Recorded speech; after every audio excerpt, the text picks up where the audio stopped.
Hi guys, welcome to my channel Sona creates. आज की story है देहरादून से, जो कि नेहा और गर्वित के बारे में है। नेहा जो कि एक 28 इयर्स की एक इंडिपेंडेंट लड़की है, जिसकी फैमिली में मम्मी पापा, एक भाई और एक बहन है। उसके लिए उसकी फैमिली सब कुछ है, वो सब कुछ अपनी फैमिली के लिए करना चाहती है। उसके पापा बहुत ही डिसेंट, अपने काम को बहुत ही फोकस्ड होते हैं। और नेहा की लाइफ में कभी भी कोई लड़का नहीं होता, बिकॉज उसने अपने पापा को बहुत ही मेहनत करते हुए देखा होता है। तो वो चाहती है कि आगे चल के उसके पेरेंट्स को सफ़र ना करना पड़े। वो अपनी फैमिली के लिए सब कुछ करना चाहती है, उनके सपने पूरे करना चाहती है, जिसके लिए वो बहुत मेहनत करती है। उस इन सब में वो इतनी बिजी हो जाती है, उसके लिए तो उसकी लाइफ में प्यार मोहब्बत इश्क इन सब के लिए कोई भी टाइम नहीं होता, ना ही उसका इन सब में कोई इंटरेस्ट होता है। तो एक दिन उसे एक जॉब ऑफर आता है, जो कि एक कंपनी से होता है, बड़ी कंपनी से, एज अ असिस्टेंट का रोल होता है। और उसका जो बॉस होता है वो एक मेल होता है। तो नेहा को थोड़ा नर्वसनेस होती है, क्योंकि वो पहली बार इतनी बड़ी कंपनी में एज एन असिस्टेंट जॉब कर रही होती है। और उसका बॉस भी मेल होता है, तो उसे बहुत ही नर्वसनेस होती है। वो सोचती है कि छोड़ो, मैं नहीं जॉब करती, मैं इस ऑफ़र को रहने देती हूँ, मना कर देती हूँ। बट उसकी फैमिली की कंडीशन बहुत ज़्यादा स्टेबल नहीं होती। वो अपनी फैमिली को सपोर्ट करना चाहती है, उनके सारे सपने पूरा करना चाहती है। इसी रीज़न की वजह से वो ये जॉब ऑफ़र एक्सेप्ट कर लेती है। वो फर्स्ट डे जब अपने ऑफिस में जाती है, तो उसका इंट्रोडक्शन उसके बॉस से होता है। उसे पता चलता है कि मेरा बॉस एक मेल है, बट वो बहुत ही सुलझा हुआ इंसान है। जैसा उसने सोचा था वैसा नहीं है, बहुत ही सिंपल, बहुत ही डिसेंट होता है। उसकी बातों से नेहा को बहुत ही अच्छा लगता है कि हाँ, ये बहुत अच्छा इंसान है। तो उसके बाद उसका इंट्रोडक्शन बाकी एम्प्लॉयज़ से होता है। उसका फर्स्ट डे ठीक होता है, उसको थोड़ा नर्वसनेस होती है, बट फर्स्ट डे उसका सही निकलता है। देन ऐसे करते-करते वो उस एनवायरनमेंट में मिक्सअप होने लग जाती है, उसे ठीक लगने लगता है। धीरे-धीरे उसकी दोस्ती बाकी लोगों से होने लगती है, उसे नॉर्मल लगने लगता है, वो उस एनवायरनमेंट में ढल जाती है। फिर वो और उसका बॉस, नेहा और उसका बॉस जिसका नाम भी गर्वित होता है, वो मीटिंग्स के लिए बाहर जाते हैं। उनकी मीटिंग्स होती है जो कि फाइनल हो जाती है, और उसी की वजह से कंपनी को बहुत प्रॉफिट होता है, नेहा की वजह से। जिसकी वजह से गर्वित और उसकी पूरी टीम उसने नेहा को अप्रिशिएट करते हैं और उसे अवार्ड देते हैं कि हाँ, तुमने बहुत अच्छा किया। इसकी वजह से नेहा का कॉन्फिडेंस थोड़ा बिल्डअप हो जाता है।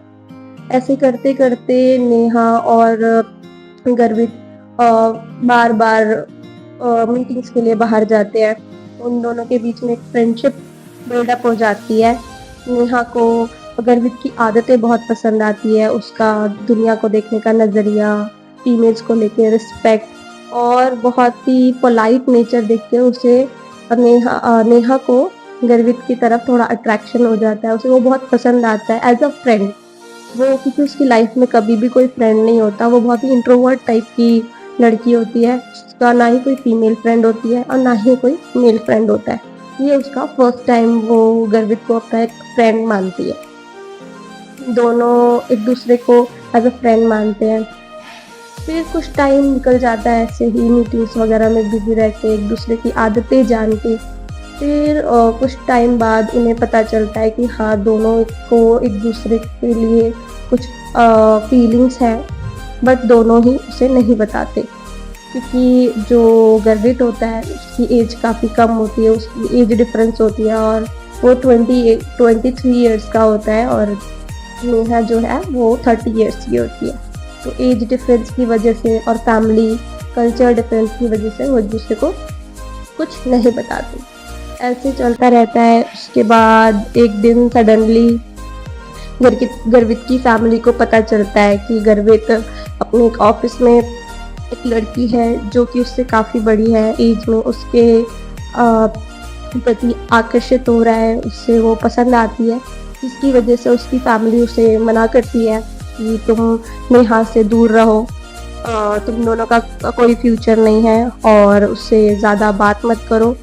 ऐसे उसकी फैमिली में झगड़े हो जाते हैं, बहस होती है, जिसकी वजह से गर्वित उस कंपनी को बंद कर देता है और वो पुणे शिफ्ट हो जाता है। नेहा की जॉब छूट जाती है, वो कहीं और ज्वाइन कर लेती है, बट वो दोनों एक दूसरे को बहुत मिस करते हैं। फिर कुछ टाइम निकल जाता है, दोनों एक दूसरे को बहुत मिस करते हैं, दोनों का कोई कांटेक्ट नहीं होता। फिर बहुत दिनों बाद गर्वित का नेहा को एक कॉल आता है कि नेहा, मुझे तुमसे कुछ कहना है। नेहा गर्वित का फ़ोन उठाती है, उससे बात करती है। वो बहुत ही शॉक हो जाती है कि सर ने मुझे कॉल किया।